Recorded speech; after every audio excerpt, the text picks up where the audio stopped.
চলে আসলাম সেন্ট মার্টিনে। এটি সেন্ট মার্টিনের জাহাজ নোঙ্গর করার স্থান। এখানে একটি পল্টন রয়েছে। স্থানটি খুবই সুন্দর। আমরা পিছনে যে স্পিড বোট দেখতে পাচ্ছি এবং নৌকা দেখতে পাচ্ছি, সেন্ট মার্টিনের সেরা দ্বীপ, নিজুম দ্বীপ ইত্যাদি দ্বীপে পর্যটকদের বাহন করার জন্য এটি মূলত ব্যবহার করা হয়।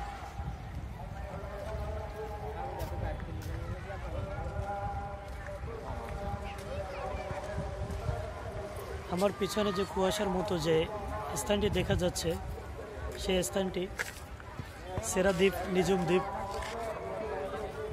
এটি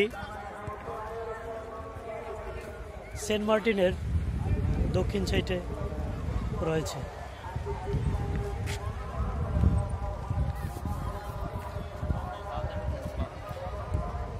এই সড়কটি সেন্ট মার্টিনের একমাত্র প্রবেশ এবং বাহিরের রাস্তা। এখান দিয়ে সেন্ট মার্টিনে প্রবেশ এবং বাহির হতে হয়। ঠিক এই রাস্তার একদম সামনেই রয়েছে সুন্দর একটি গেট, যে গেটের দায়িত্ব রয়েছে বাংলাদেশ পুলিশ সদস্য, বাংলাদেশ কোস্টগার্ড এবং বাংলাদেশ আনসার ব্যাটালিয়ন।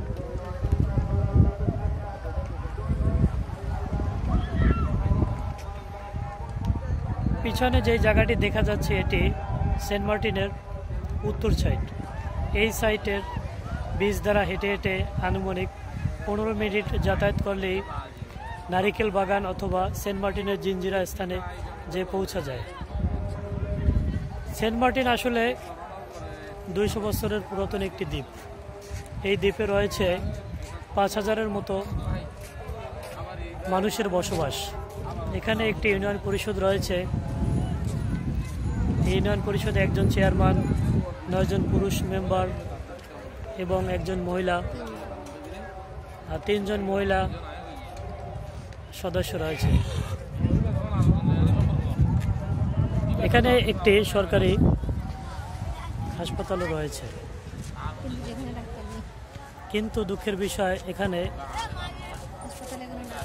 হসপিটালে কোনো ডাক্তার নেই, কারণ হাসপাতালটি বাংলাদেশ জাতীয়তাবাদী দল বিএনপি কর্তৃক প্রতিষ্ঠিত। হয়তোবা হাসপাতালটি জিয়া পরিবারের কোনো সদস্য নামেই আছে।